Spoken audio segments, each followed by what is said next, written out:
par l'Ancien Testament dans Hébreux chapitre 14, pardon, dans Exode chapitre 14.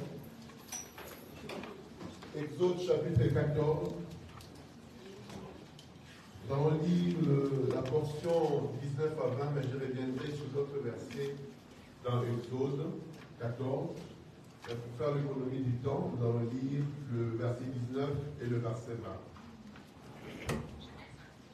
La Bible déclare: l'ange de Dieu qui allait devant le camp d'Israël partit et alla derrière eux. Et la colonne des nuées qui le précédait partit et s'éteint derrière eux. Elle se plaça entre le camp des Égyptiens et les camps d'Israël. Cette nuée était ténébreuse d'un côté et de l'autre, elle éclairait la nuit. Et les deux camps n'approchèrent point l'un de l'autre. Je vais aussi lire la portion 24 à 25.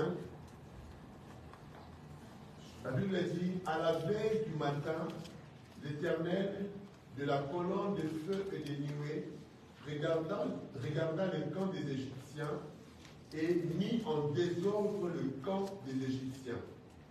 Verset 25, notez-le. Il ôta le roue de leurs chars et en rendit la marche difficile. Les Égyptiens dirent alors: fuyons devant Israël, car l'Éternel combat pour lui contre les Égyptiens. Est-ce que tu peux dire après moi: l'Éternel ôta les roues de leurs chars. Ôta les roues de leurs chars. Disons un dernier texte avant que nous puissions commencer à introduire notre enseignement. C'est dans Hébreux chapitre 11, le verset 3. Hébreux chapitre 11, le verset 3. C'est dans le Nouveau Testament cette fois-ci. Hébreux chapitre 11, le verset 3. La Bible déclare: nous croyons en Dieu, alors nous comprenons que sa parole a créé le monde. Ainsi, les choses qu'on voit ont été faites à partir de choses qu'on ne voit pas. Les choses qu'on voit ont été faites à partir de choses qu'on ne voit pas. Les choses qui sont visibles ont été faites par les choses qui sont invisibles. Parole du Seigneur. Merci de prendre place et que le Seigneur bénisse sa parole. Bienvenue dans le Seigneur, je commence un enseignement. Je prie Dieu que tu ne manques aucune séance. Je prie vraiment le Seigneur que tu ne manques aucune séance de cet enseignement. Débrouille-toi pour que tout le mois d'avril, que tu puisses être là, parce que cet enseignement est un enseignement qui va t'aider, qui va peut-être ouvrir les yeux sur certaines choses et qui à la fin va te faire certainement du bien. C'est un enseignement qui concerne le combat spirituel, parce qu'il y a certaines choses que nous traversons, que nous pensons que c'est juste quelque chose de normal, de naturel, mais qui en réalité est lié à un combat spirituel. Le thème que j'aimerais aborder durant ces 4 ou 5 séances, 4 ou 5 dimanches, voulais-je dire, c'est l'influence de l'invisible dans le visible. J'avais dit l'influence de l'invisible dans le monde visible. Bien-aimés dans le Seigneur, le texte de Hébreux est en train de nous dire ceci, que nous croyons en Dieu, alors nous comprenons que sa parole a créé le monde. Ainsi, les choses qu'on voit ont été faites à partir de choses qu'on ne voit pas. Le livre des Hébreux est en train d'établir une vérité fondamentale. Cette vérité est qu'il y a une coexistence de deux mondes. Il y a une coexistence de deux mondes qui fonctionnent, je dirais, en parallèle. Il y a le monde de l'invisible et il y a le monde du visible. C'est-à-dire, tel que nous sommes ici, il y a des choses que nous voyons, que nous pouvons toucher. Mais il y a aussi parmi nous ici, des personnes que nous ne voyons pas et des choses que nous ne voyons pas. Si j'étais à Katakokombe, j'aurais du mal à expliquer cela. Mais comme je suis à Saint-Étienne, je pense que ça sera un peu plus facile pour l'expliquer. Est-ce que vous savez qu'ici, il y a le Wi-Fi? Oui. Amen. Tu peux me toucher le Wi-Fi? Non. Le Wi-Fi est là. Est-ce que vous savez qu'il y a des ondes de radio ici? Oui. Ici, là. Vous savez qu'il y a des ondes de radio. Si quelqu'un a un poste de radio et qu'il met sur la bonne fréquence, il va entendre les gens commencer à parler ici. Il y a des ondes. Ce n'est pas parce que nous ne voyons pas quelque chose que la chose n'existe pas. Est-ce que tu es d'accord avec moi? Jésus-Christ dit ceci. Qui croit la parole de Dieu? Amen. Qui croit vraiment la parole de Dieu? Amen. Jésus-Christ dit, là où 2 ou 3 sont réunis à mon nom, je suis au milieu d'eux. Ici, nous sommes réunis au nom de qui? Jésus. Est-ce que tu crois que Jésus est là? Amen. Touche-le. Même si nous ne le voyons pas, mais nous savons qu'il est là. Amen. Parce qu'il est fidèle à sa parole. Est-ce que tu peux prendre le 3 secondes et acclamer pour la première?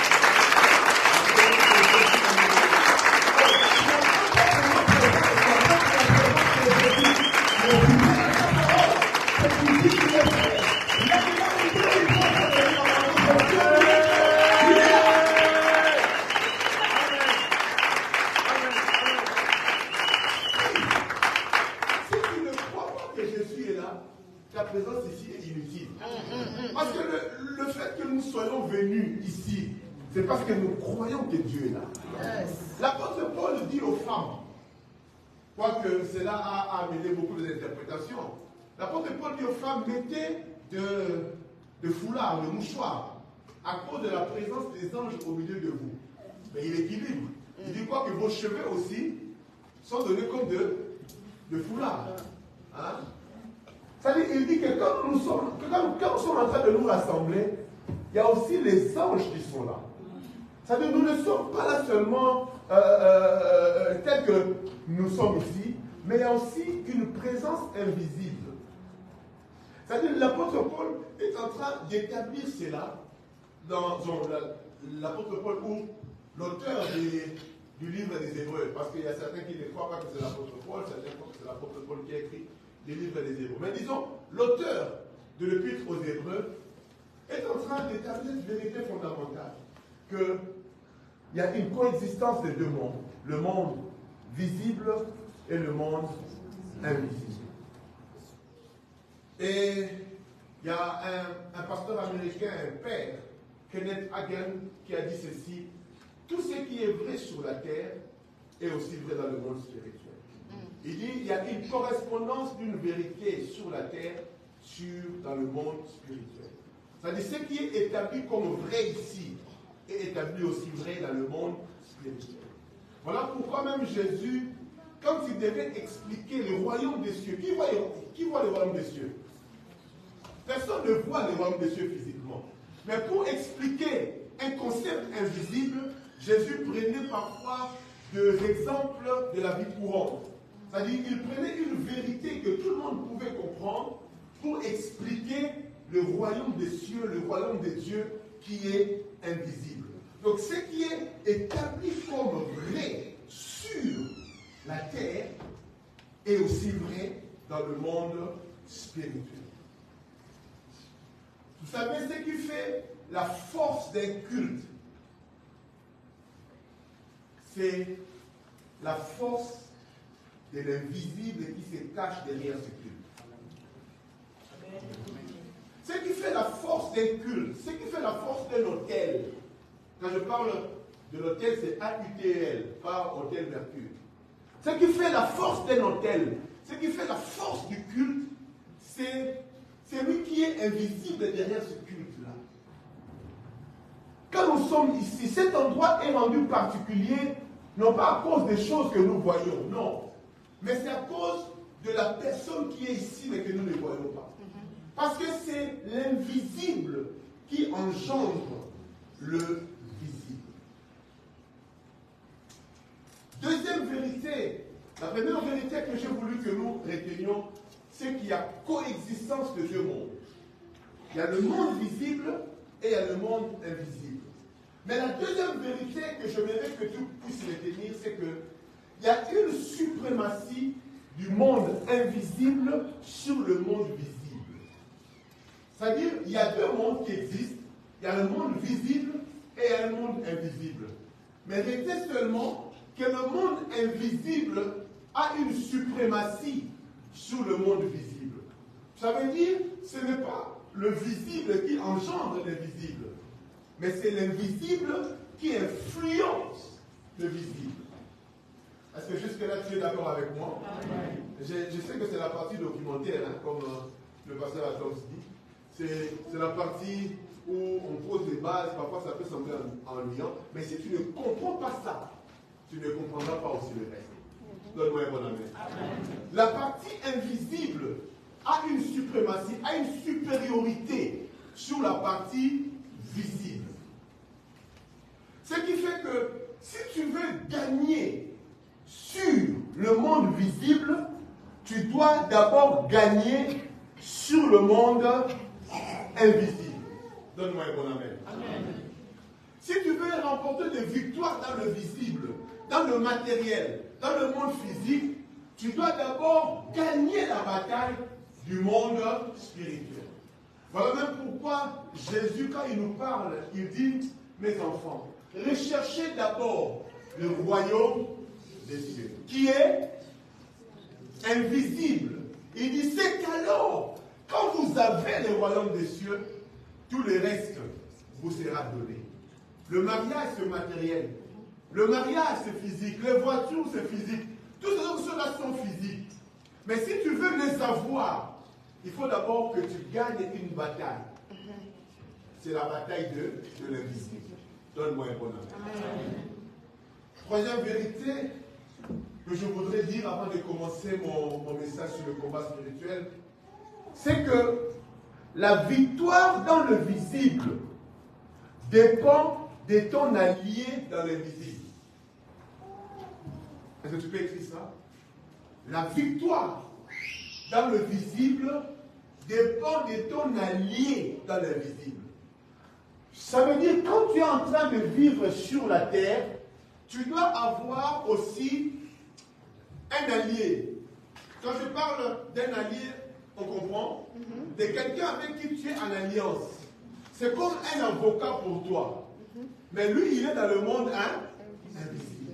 Il faut que tu aies un allié, que tu aies un avocat qui te défend dans le monde spirituel. Vous savez, il y a des discussions qui se passent dans le monde spirituel que nous, on ignore. Mais il faut que tu aies quelqu'un là-bas qui te défende. Voilà pourquoi ce message, quoi qu'on parle du combat spirituel, mais c'est un très bon message pour ceux qui ont Jésus. Parce que dans le monde spirituel, nous avons aussi un avocat. Amen. Qui s'appelle Jésus. Yes. Vous savez, la Bible nous donne l'histoire de Job. Dans l'histoire de Job, il y a une discussion qui se passe dans le monde invisible. Mais cette discussion-là, nous voyons comment est-ce que ça a eu un impact dans le monde visible. Job était là en train de marcher, il était en train de manger une cabana, n'a poulet maillot. Alléluia. Il ignorait que dans le monde invisible, il y avait une discussion. Il avait dit Dieu et Satan discutaient à propos de Job. Dieu dit, est-ce que tu as vu mon serviteur Job? Satan dit, oh Dieu, tu as vu. So, tu as barré. Et Dieu dit, non, qu'on barrette, voilà, laisse mon petit. Bon, il dit, écoute, bon, je te laisse. Touche-le un peu, mais ne le tue pas. Toute cette discussion-là, Job, il est au courant de rien. Mais quand le diable veut l'attaquer, Dieu le défend. Dieu pose des limites. Même quand le diable a voulu attaquer Pierre, Jésus a défendu Pierre, mais Pierre ne savait pas. Et puis Jésus vient dire à Pierre, Pierre, Simon, Biki, le diable voulait t'écraser, mais j'ai prié pour toi. Amen. Autrement dit, je t'ai défendu. Amen. Yaya, Si tu n'as pas quelqu'un dans le monde invisible, tu vas vivre des choses dans le monde visible, tu ne comprendras pas. Il faut que tu aies quelqu'un pour te défendre dans le monde spirituel. Voilà pourquoi nous autres là, nous nous sommes cachés en Jésus. Alléluia. J'aimerais dire à quelqu'un, Jésus est le meilleur allié dans le monde spirituel. Si tu n'as pas Jésus dans ta vie, spirituellement, tu peux être habillé, mais tu es nu. C'est ce qu'Apocalypse dit. Tu penses être habillé, mais tu es nu. C'est-à-dire que tu es vulnérable. Vous savez, parfois même, les diables ne s'occupent pas de toi. Parce qu'ils savent que tu n'as rien, tu n'as pas de couverture. Alléluia. Alléluia. Les deux témoins, quand ils sont allés voir ou espionner parmi les 12, il y a 10 qui ont dit, mais ces gens-là sont forts. Mais il y a Josué et Caleb qui ont dit, mais on n'a pas à avoir peur d'eux. Ils n'ont plus d'ombrage. Autrement dit, ils n'ont plus quelqu'un qui les couvre. Ils n'ont plus quelqu'un qui est comme leur couverture. La couverture qu'ils avaient, ils n'en ont plus. Spirituellement, ils sont vides. Mais nous avons le Dieu d'Israël. Nous avons l'Éternel. Même si physiquement ils sont forts, mais spirituellement ils sont vides. Mais nous, physiquement nous sommes faibles. Mais spirituellement, on est couvert. Yaya, tu as besoin d'une couverture spirituelle. Amen. Quand je parle d'un allié spirituel, je parle d'une couverture spirituelle. Quand tu dors, quand tu te promènes, quand tu fais des affaires, tu as besoin que dans le spirituel, qu'il y ait quelqu'un qui te couvre. Il y a des gens qui ont fait des faillites alors que leur business plan était parfait. Quand tu regardes le business plan, le projet exact, mais ils n'ont pas pu réussir parce qu'ils n'avaient pas de couverture spirituelle. Dans ce monde, on ne gagne pas parce qu'on est intelligent, on ne gagne pas parce qu'on est fort physiquement, mais on gagne parce que spirituellement, on est fort. Amen. Voilà pourquoi la Bible dit, la course n'appartient pas aux chevaux. Alléluia. Non. La victoire appartient à celui qui a Dieu comme couverture. Amen. Parce que le monde invisible a une suprématie sur le monde visible. Ta victoire dans le visible dépend de l'allié que tu as dans le visible. Voilà pourquoi il y a certains, ils sont professeurs d'université, ils sont bidocs, tridocs, ils ont 2-3 doctorats, mais ils savent que pour réussir, il faut que j'entre dans une loge. Il a besoin d'une force spirituelle. Maintenant, toi là, tu dis,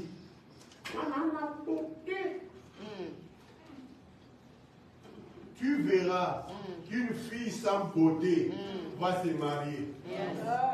Toi, tu mets make-up, tu mets première couche, tu mets deuxième couche, tu mets fixateur. Mais même quand tu marches, tu mets même là, il n'y a pas. Parce que même pour le mariage, ça ne dépend pas seulement de la beauté. Amen. Ça ne dépend même pas seulement d'un bon caractère. Ça dépend aussi de quelque chose d'autre. Yes. Voilà pourquoi ce matin, j'aimerais dire à quelqu'un, tu as besoin d'un allié dans le monde spirituel. Donne-moi un bon amen. Amen. Et quand on parle de la spiritualité, il y a la spiritualité que je vais définir de positive. Et il y a la spiritualité que je vais appeler la spiritualité négative. La spiritualité positive, c'est la spiritualité où Dieu, où Jésus-Christ est le maître. Mais il y a aussi une autre spiritualité, et j'aimerais être équilibré. Il y a aussi une autre spiritualité que j'appelle négative, mais où le diable est en train de régner. Donne-moi un bon amen. Amen. Donne-moi un bon amen. Amen. Il y a une spiritualité où le diable, c'est lui qui règne. Et le diable aussi, je dois être clair avec vous, peut aussi te donner des choses qui te font réussir dans le monde physique. Tu peux être riche avec le diable. Oh. Amen. Voilà pourquoi même le diable lui-même a dit à Jésus, si tu m'adores, je te donnerai la gloire de ce monde. Et Jésus n'a pas dit non. Jésus n'a pas dit, tu en es incapable. Mais il a seulement dit, non, moi je ne peux pas t'adorer. Alléluia. En fait, mais c'est que le diable disait, il était capable de le faire. Le diable peut te rendre riche, il peut te rendre célèbre. D'ailleurs, il y a beaucoup qui sont célèbres parce que le diable leur a donné un petit coup de piston. Un petit coup de pouce. Mais seulement, le problème avec la spiritualité négative, ou avoir le diable comme allié, c'est que le diable te donnera 100 à droite, mais il prendra 1000 à gauche. Quand le diable te donne quelque chose, sache qu'il détruit beaucoup de choses en toi. Et puis j'irai même plus loin. Le diable ne te donnera pas ce que Dieu n'a pas prévu dans ta destinée. Amen. Si tu vas chez le diable chercher l'argent pour être millionnaire, mais Dieu dans ta destinée n'avait pas prévu que tu sois millionnaire, tu auras la folie. Le diable, s'il te donne quelque chose, en vérité, il ne te le donne pas. C'est que Dieu avait prévu cela en toi, ou pour toi. Mais tellement que tu es pressé, il te fait avancer les choses que Dieu avait prévues pour toi. Mais en avançant ces choses-là, il détruit aussi ta destinée. Il y a des années que tu vas perdre de la vie. Il y a des enfants que tu devrais avoir qui vont commencer à mourir. Tu paieras les conséquences. Parce que le diable est un voleur. Le diable est un destructeur. La Bible dit tout ce que le diable sait faire, c'est mentir. C'est un menteur. Quand il parle, le fond de lui, c'est le mensonge. Voilà pourquoi Jésus l'a appelé le père du mensonge. Il y a quand le diable te promet quelque chose, il te ment. Amen. Tout ce qu'il dit est mensonge. Même quand il vient te dire que ceci est blanc, même si c'est blanc, commence à douter. Parce que tout ce qu'il dit est mensonge. Donc il y a la spiritualité négative et la spiritualité positive. Nous reviendrons sur tous ces concepts-là. Mais voyons un peu maintenant un cas concret de l'influence de l'invisible dans le monde visible. Dans le texte que nous avons lu, la Bible nous dit que les enfants d'Israël étaient en train de sortir de l'Égypte. Ils sont sortis, n'est-ce pas? Dieu a fait des très grandes choses. Permettez-moi de pouvoir déjà fixer trois choses. Ce message, je sais que je suis en train de parler à trois auditoires. Je suis devant un seul auditoire. Mais en vérité, ce message vise trois catégories de personnes différentes. Donc chacun va se retrouver plus ou moins dans ce message. La première catégorie, c'est les gens qui ont reçu Jésus, qui ont Jésus-Christ en eux. Il y a certaines choses dans ce message qui ne te concernera pas, parce que Jésus est en toi. Mais ce message aussi est destiné à ceux qui n'ont pas encore Jésus, mais qui veulent être sauvés, mais qui ne sont pas encore sauvés. C'est-à-dire ce message peut te concerner aussi. Parce que, voyez-vous, nous venons à l'église. Et souvent, quand quelqu'un vient à l'église, on l'appelle directement frère, sœur. Mais qui te dit qu'il est frère et sœur? Parce que parmi nous ici, il y a encore des païens. Parmi nous ici, il y a des gens qui n'ont pas encore Jésus. Mais il vient à l'église quand même.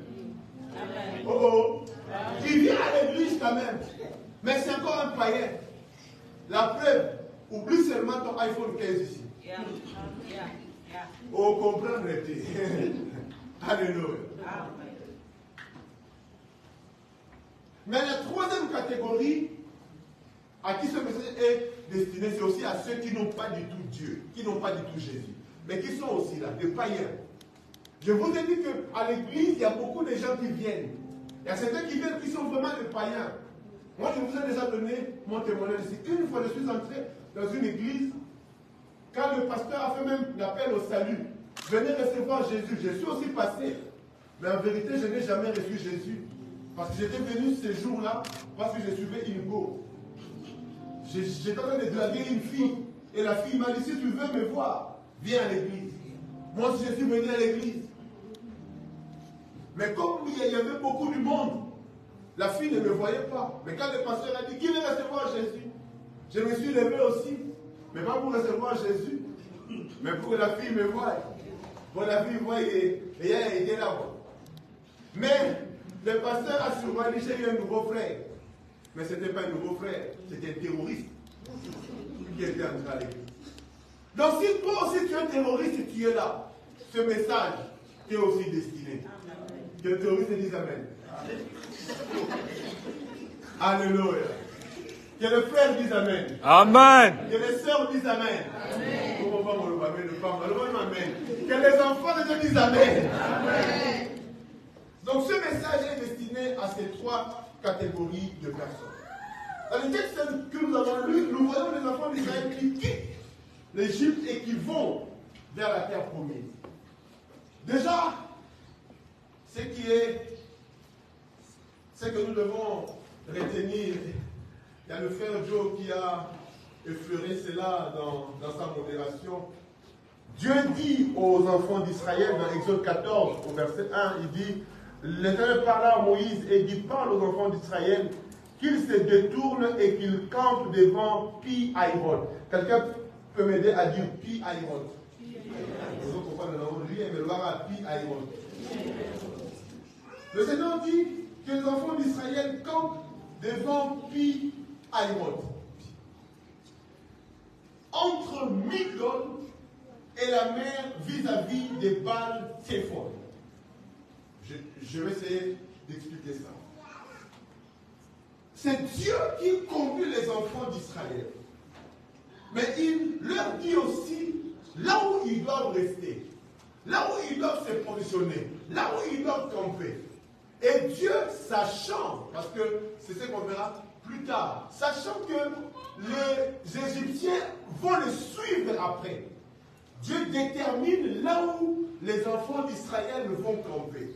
Et il leur dit, vous allez camper à un endroit qu'on appelle camper devant Pi-Hahiroth. Et quand j'ai lu en hébreu, Pi-Hahiroth veut dire lieu de près ou lieu où poussent les joncs.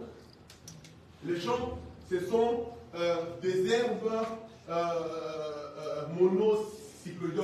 C'est des herbes qui poussent un peu en désordre, si je peux les dire ainsi. Et non pas seulement qu'ils les amènent à ces lieux qu'on appelle Pi-Hahiroth, où il y a des herbes qui poussent, des herbes des champs, qui rend au fait les lieux, entre guillemets, incampables, où vous ne pouvez pas vraiment rester parce qu'il y a des herbes qui poussent. C'est pas facile de pouvoir rester dans cet endroit-là. Et en plus, les lieux, c'est un lieu marécageux.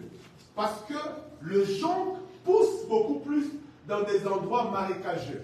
Et quand vous voyez un endroit marécageux, d'ici là au potopoto des alliés, hein, vous comprenez, non? C'est-à-dire, on ne peut pas vraiment bien camper dans un endroit marécageux. Et deuxièmement, le Seigneur dit, vous allez vous mettre entre Migdol et la mer, vis-à-vis des Baal-Tzephon. Migdol, en hébreu, veut dire tour. Mais également, Migdol, c'est la ville fortifiée en Égypte. C'était pratiquement la dernière ville avant de pouvoir traverser la mer Rouge. Mais ce qui est encore intéressant, c'est quoi? C'est qu'il dit, vous allez vous placer entre Migdol et Baal-Tzephon. Baal-Tzephon, ça veut dire le Seigneur du Nord, le Dieu du Nord. Alléluia. C'est-à-dire Dieu les place dans un endroit où ils sont inconfortables. Cela veut dire que vous n'allez pas rester là, mais c'est juste un passage. Mais le fait que vous soyez dans cet endroit inconfortable là, c'est parce que Dieu veut confondre Baal-Tzephon, le Dieu du Nord. Parce que pour les Égyptiens, leur frontière nord, qui est la mer Rouge, était protégée par un dieu qui s'appelle Baal-Tzephon. Les Égyptiens étaient tellement polythéistes et ils croyaient en plusieurs dieux. Et l'un des dieux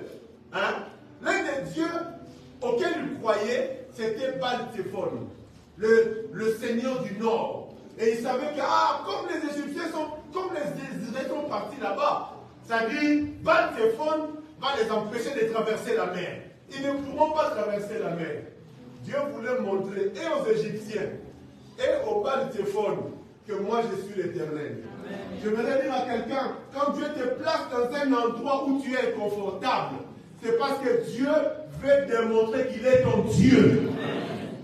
Voilà pourquoi dans ce message, je vais parler sur certaines réalités spirituelles qui peut-être te concernent ta famille, qui peut-être te concernent ta nation, ton pays. Mais je voudrais te dire, si tu te retrouves dans cette condition-là, sache que c'est parce que Dieu veut te délivrer.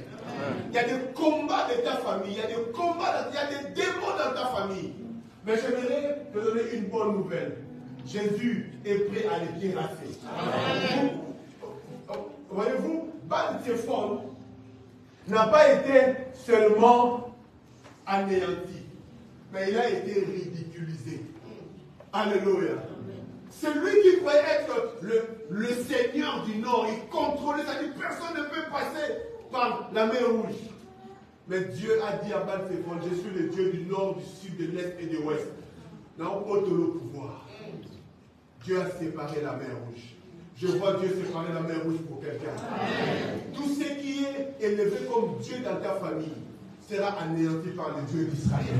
Donne-moi un bon amen. Voyez-vous, quand les enfants d'Israël sortent, la Bible dit, les Égyptiens commencent à les suivre. À les suivre pour chercher à les atteindre et à les massacrer. Voilà pourquoi j'aimerais ouvrir une parenthèse en disant ceci. Reste attaché à Dieu. Parce que tu peux sortir de l'Égypte, mais aussi longtemps que tu n'as pas traversé la mer Rouge, le Pharaon peut encore te rattraper. Le fait que tu sortes, c'est ce que certains de nos frères appellent les esprits de réclamation. Le diable peut te réclamer. Voilà pourquoi aussi longtemps que nous n'aurons pas traversé la mer Rouge, nous resterons nos regards fixés sur le Seigneur. Et aussi longtemps qu'on n'est pas encore au ciel, on est encore sur la terre ici, n'abandonne pas Dieu. Amen. Parce que le diable, tu lui as chassé, tu lui as envoyé le feu. Voyez tout ce que Moïse a fait contre les enfants d'Égypte. Tous les miracles qu'il a fait. Maintenant, Pharaon vient les réclamer. Avec quelle colère? Si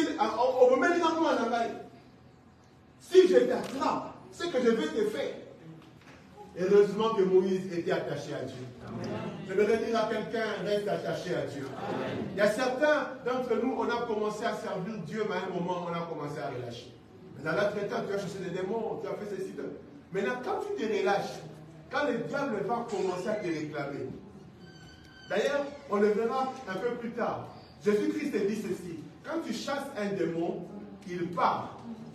Mais il ne part pas pour toujours.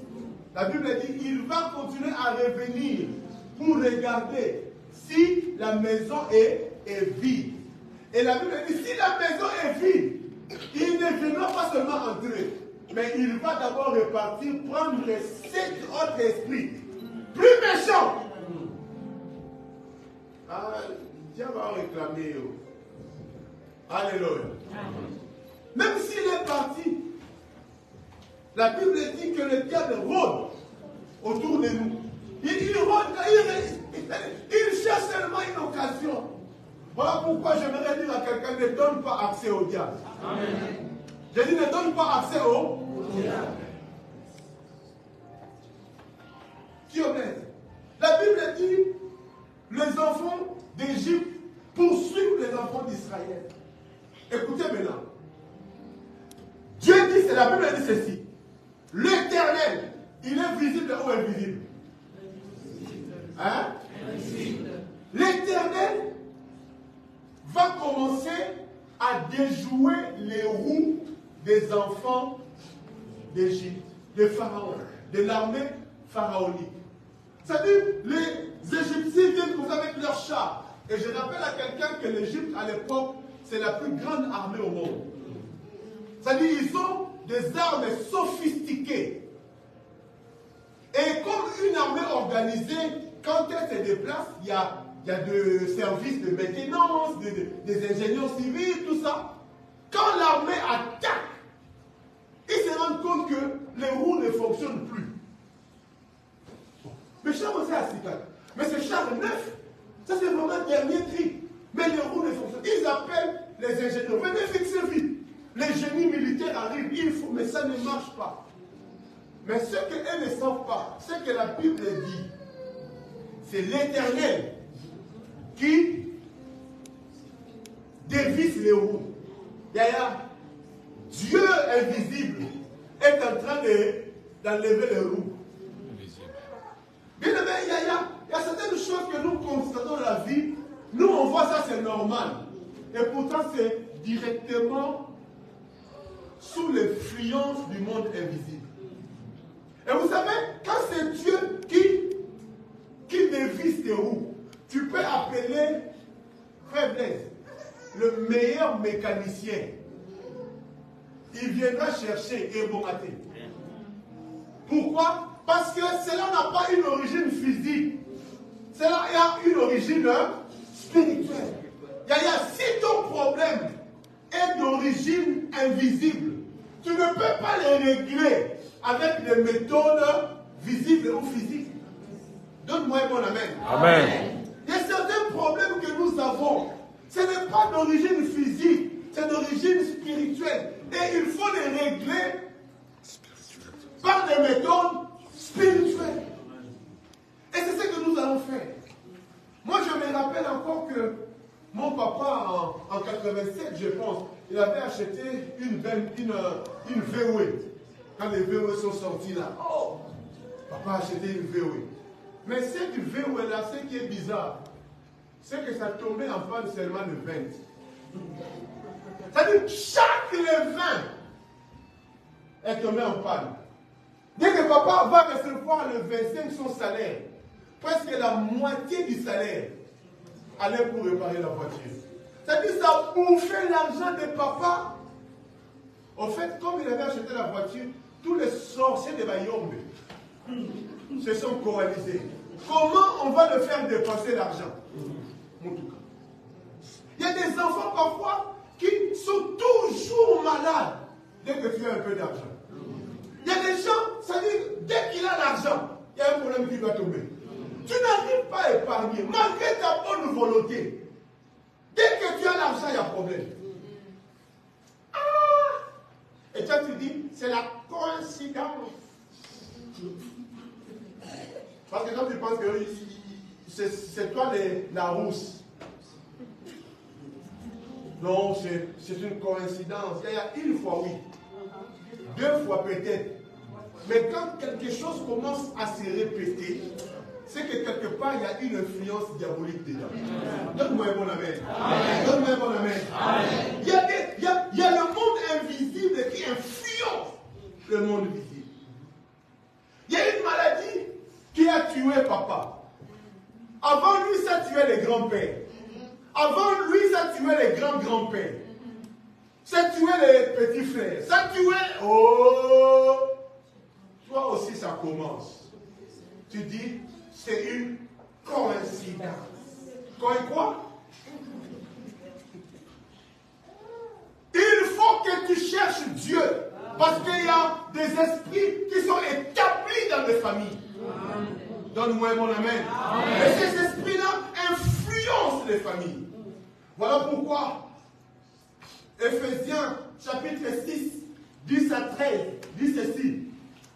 Au reste, frères, fortifiez-vous dans le Seigneur et par sa force toute puissante, revêtez-vous de toutes les armes de Dieu afin de pouvoir tenir ferme contre les ruses du diable. Écoutez, car nous n'avons pas à lutter contre la chair et le sang. Ce n'est pas que nous luttons contre les choses, la chair et le sang, nous le voyons. Aussi, maman, la chair et le sang, on le touche, on le voit.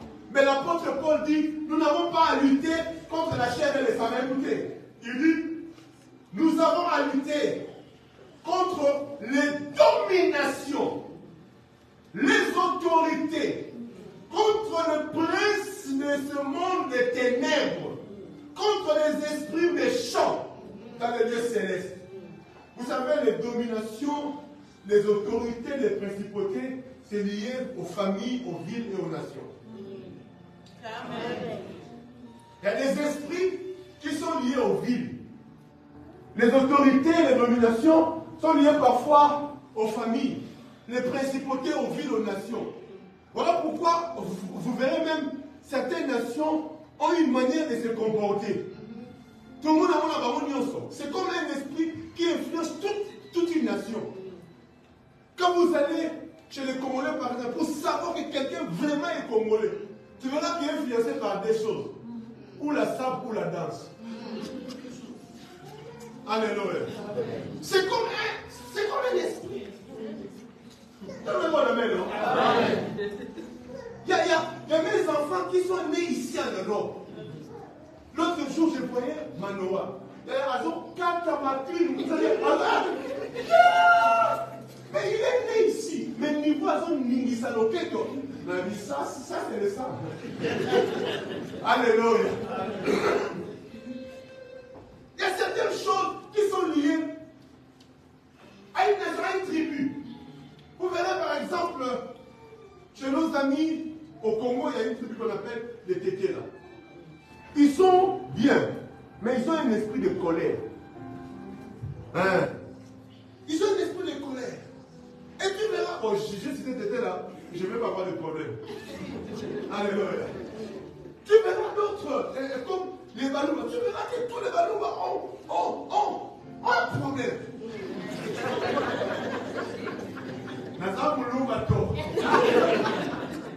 Ils ont un problème. Alléluia. Parfois même il est converti. Il a donné sa vie à Jésus, mais on ne s'en dit rien.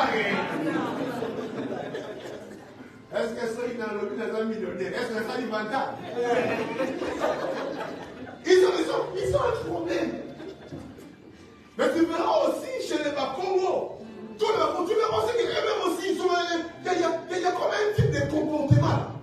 Vous comprenez, non? Voilà pourquoi il y a certaines choses. Ce n'est pas que tu ne veux pas le faire, mais c'est en toi. Chez nos amis Bangala, par exemple, les Bangala ont une qualité. C'est que les Bangala sont mis sous bras. Un Mungala, quand il peut te dire quelque chose, il te le dit en face. Mais seulement, ils ont aussi un problème.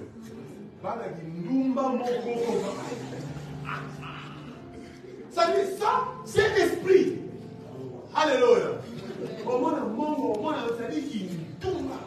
Ça c'est un esprit qui les influence. Il faut que tu sois délivré de cela. Donne-moi un bon amen. Amen. Chez nos amis Swahili, bon, vous allez m'excuser, je ne peux pas parler de l'Angola, je ne connais pas l'Angola, je ne connais pas très bien le Sénégal, je connais que le Congo. Chez nous, à l'Est par exemple, nous avons de nos frères Swahili, très, très polis, mais des vrais hypocrites. Avant tu le poisson, oh c'est ça. Alléluia. Il te dit, papa, mais il peut te poignarder. Ça c'est l'attitude générale. Alors, je n'ai pas dit que tout le monde est forcément comme ça. Mais c'est une influence que nous voyons dans le comportement général. Est-ce que vous me comprenez? Ça, ce sont des principautés. Voyez-vous, un jour, le Seigneur veut chasser une légion de démons. Et les démons disent à Jésus, ne nous avons pas très loin. Laisse-nous seulement dans cette ville. C'est comme si eux, ils contrôlent la ville là. Et toute la ville là, les gens ont un certain comportement. Ça influence la ville. Le dimanche prochain, nous allons avoir un temps où nous allons prier pour Saint-Étienne. C'est comme s'il y a un esprit qui commence un peu à influencer la vie des hommes, surtout dans la communauté angolo-congolaise. Alléluia. C'est comme si un esprit qui commence à dominer dans cette ville-là. Et nous devons écraser cela. Donne-moi un bon amen. Amen. C'est comme si un esprit d'ivrognerie est en train de menacer les gens ici à Saint-Étienne. Même certains qui priaient sont maintenant influencés par cet esprit-là d'ivrognerie. Et beaucoup des hommes. Oh, je ne veux pas avoir de problème avec nos amis qui ont des exotiques. Hein. Mais comment tu peux expliquer qu'un homme, il quitte son travail après 8 heures de travail, avant de rentrer à la maison, retrouver sa femme et ses enfants, il se sent comme obligé de passer d'abord dans un exotique pour amener la main balai. Amen à du matin. Amen. C'est comme un esprit qui te pousse. Non, c'est pas toi. Il y a un esprit derrière. Donne-moi un bon amen.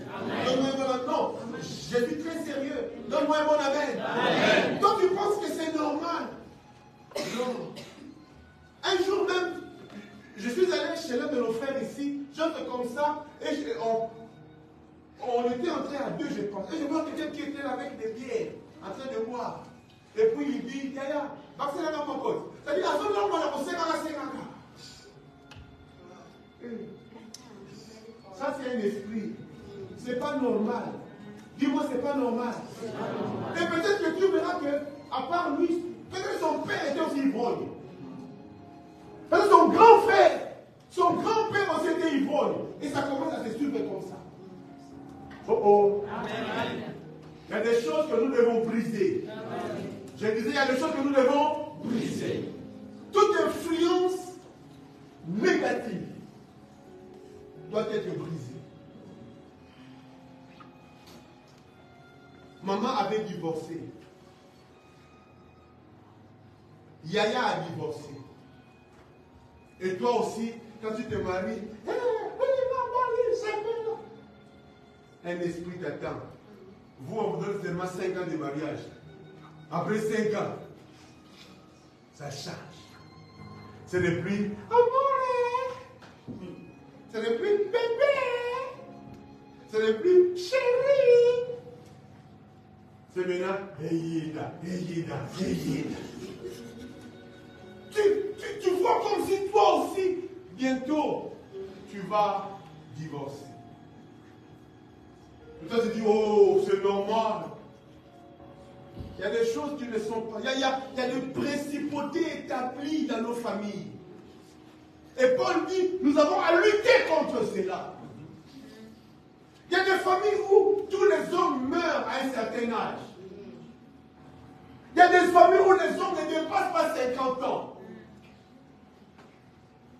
Il y a un pasteur qui donnait un témoignage d'un frère. Tous ses grands frères sont morts à 49 ans. Et lui, quand il a atteint 49 ans, habillé dans la vie au sérieux, il est allé voir un pasteur, il a expliqué son cas. On a prié pour lui. Et le jour de sa délivrance, mon Dieu, c'était terrible. Et parce qu'il s'est réfugié en Jésus, il a pu dépasser. Amen. Il y a certaines choses qui se passent dans nos vies. Nous, on appelle cela, oh, c'est normal. Je parle des choses de loin. Mais laissez-moi parler seulement des cas ici. Ou même un ou deux.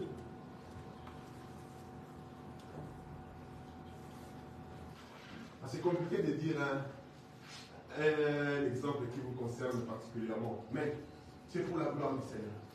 On a une sœur ici, je vais dire le nom quand même. Elle avait un problème de conception. Elle n'arrivait pas à concevoir. Et à chaque fois qu'elle concevait, après quelques temps, l'enfant partait. Elle perdait sa grossesse. Et on a organisé, je me rappelle, une prière ici qu'on a nommée « Je veux mon salut ». Et ceux qui étaient là peuvent se rappeler, ce jour-là, quand on a décidé à prier pour elle, pour arrêter ce cycle d'avortement, de fausses couches, ici, là. Quand on a commencé à prier, on a vu la sœur commencer à marcher comme un serpent. C'est-à-dire à ramper comme... Qui était là? Elle rampait, elle a battu sous la kimi. C'est-à-dire, même toi, pasteur, oh, mais ma charisme, mais quand la mort ça te fait peur. Tu vois quelqu'un ramper comme un serpent. Et l'Esprit de Dieu nous révèle qu'il y avait comme un serpent spirituel dans son ventre qui bouffait au fait, à un certain moment, tout ce qu'elle concevait comme enfant. Et on a commencé à chasser cet esprit-là, et il y a des voix qui sortaient. Et elle a été délivrée ce jour-là. Et ce qui est bien, c'est qu'un mois après, elle a conçu. Amen. Et quand elle a conçu, arrivé au 5e mois, elle avait encore peur. Pourquoi t'as pas le 5e mois? Au 5e mois, elle a pas. J'ai dit non, cette fois-ci, elle est si matée. Parce que cet enfant-là, on l'a eu auprès du Seigneur. Et ce qui est bien, c'est que l'enfant, la grossesse est allée et elle a conçu. Et l'enfant aussi, on l'a appelé Samuel. Donne-moi un bon amen. Amen.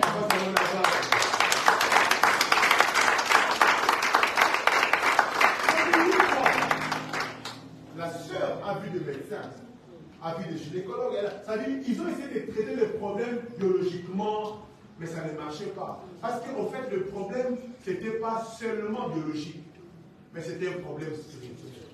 Et si dans de tels problèmes-là, tu n'as pas besoin de nivaquine, de chloroquine, mais tu as besoin de Jésus-Kine. Jésus-Kine, c'est le médicament qui soigne toutes les maladies. Je dis à quelqu'un, Jésus est le meilleur médicament. Amen. Cette sœur-là a été délivrée. Je vais dire à quelqu'un, tu as un problème. Tu as un problème. Ne t'amuse pas à croire que c'est un Français qui va le financer. Pendant que j'étais en train de prier pour ce message, je vais devoir m'arrêter à cause du temps, mais je vais continuer cela. On va parler de ces choses et à la fin, nous allons avoir un autre événement Samuel. On va prendre un temps, on va jeûner et prier par rapport à ce message.